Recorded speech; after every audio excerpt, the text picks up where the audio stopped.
So this video is just a quick recap on making sure that your employees have the app. There's kind of 3 ways to do it, and I'll show you them again. So you can go to this login link right here, and you can just download this QR code, print it off, and put it up on the wall in your office. They can come in, they can scan it on their iPad or their phone.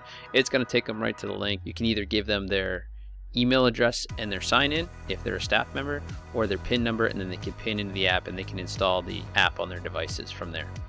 Or you can copy this, and you can then go to your email and email it to people in the field who are putting it on their iPad.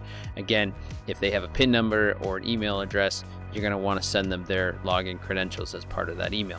The other way is to text it to your employees. Now, this specific section here, if you just press text to employees, every single person with a valid phone number in the system is going to get that text.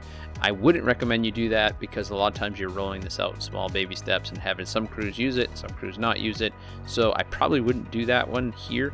What I would do is actually just come back to this home page here. Let's go to employees and staff, click on active employees. It brings you here.